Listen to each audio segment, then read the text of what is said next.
I'm here today with Dr. Henry Thompson, President and CEO of High Performing Systems, a company which he founded in 1984, is a leadership training and consulting firm.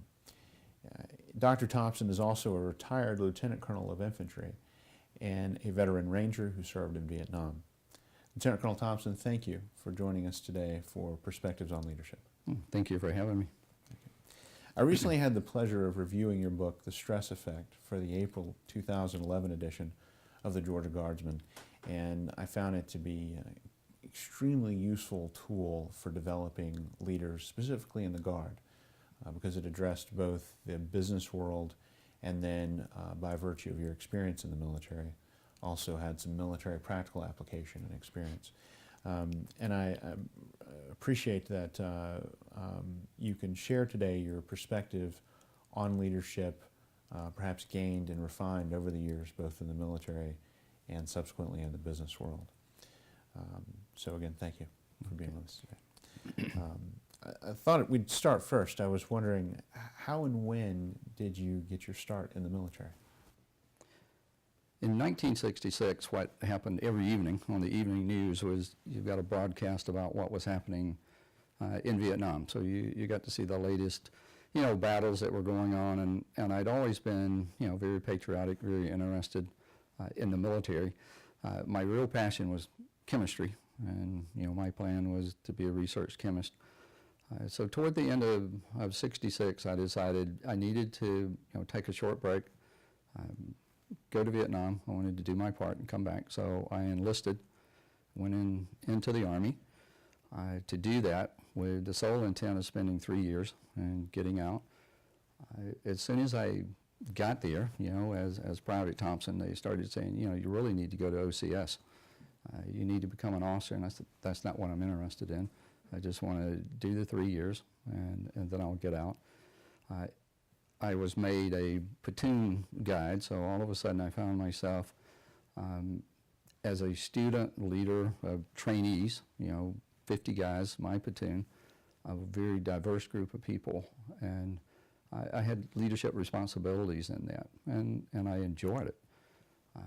So I became more and more gung-ho about what I was doing. I started listening more about, you really should apply for OCS. So eventually I did that and was accepted. So that kind of got me started. It actually went in January of 67. So I spent some time going through basic AIT and leadership training courses and things as an enlisted person before going to OCS. So that's kind of how I got into it. What was the transition like going from enlisted to a commissioned officer? Obviously, there's a lot of training involved in that. What was the transition like for a young man going through that? I think for me, a big transition was to remember and learn, I guess, that there were things that I couldn't do in the role of an officer that I did when I was enlisted. That I had to take on a little different role, interact differently. But I think I had to me, it seemed like I had an advantage because when I was, eventually had people that I was leading, I understood where they were coming from because at that time, it was a draftee army. You were there for the most part because you were drafted and you didn't want to be there. So I had spent, time as an enlisted person hearing the stories, hearing people talk about their attitudes, what they wanted, understanding them. So it made it easier, I think, for me to communicate to the people I was leading, to understand where they were coming from. But I had to manage to put a separation in there too. And remember, I had a different role to perform once I became an officer.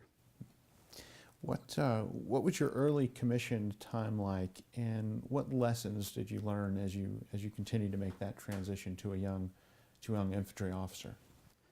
Well, as I began to make the decision to go to OCS and become an officer, I was becoming more and more gung-ho. So by the time I finished OCS, I immediately applied for and went to airborne school. So I started jumping out of airplanes. I immediately applied for Special Forces training, went to the Special Forces Officers Course. Really enjoyed that. I immediately applied, to go from there to Ranger School. Really enjoyed that. Volunteered to go to Vietnam. So there was a whole series of fairly quick decisions there that led me toward, moving into a combat zone. But as an officer, there were a lot of lieutenants. I mean, we were just everywhere. And, you had a very short life expectancy if you went to Vietnam, and you knew that. Life expectancy for a second lieutenant was very short. But I was fortunate enough, I think, to go with the Special Forces when I went. So that put me with a different caliber of soldier. I mean, these were not people who were drafted, didn't want to be there, and were trying to go home as soon as possible. These are hardcore professionals. They were dedicated to what they were doing. So it was a very different environment to be in than what the normal lieutenant went into. And then, when I got to Vietnam, then I had an opportunity to volunteer for a special group within Special Forces that was called SOG, which was really the precursor to the Delta Force that you have now. So that was a very small, very elite group, which gave me an opportunity to do some very interesting things with all the latest technology and stuff. We tend to think of a lot of the junior officer training and that transition in the basic courses, and also in the Ranger School tends to be, we think about it as tactics and equipment, some of the things that we learn in there. What do you recall the lessons on leadership, or any admonishments or do's and don'ts? Is it more shaped by the environment, or is it more direct? Here's what thou shall and shall not do as a junior leader. Yeah, I think there's some of both. And one of the things I discovered, very quickly in trying to lead people was, because of my chemistry background, I discovered that people are not molecules. That you have to lead people. That they have feelings, they have emotions, they have motivation. That they're different, and you have to understand people and how they think and how to motivate them, what they can do, that people have limitations, that everybody's a little different.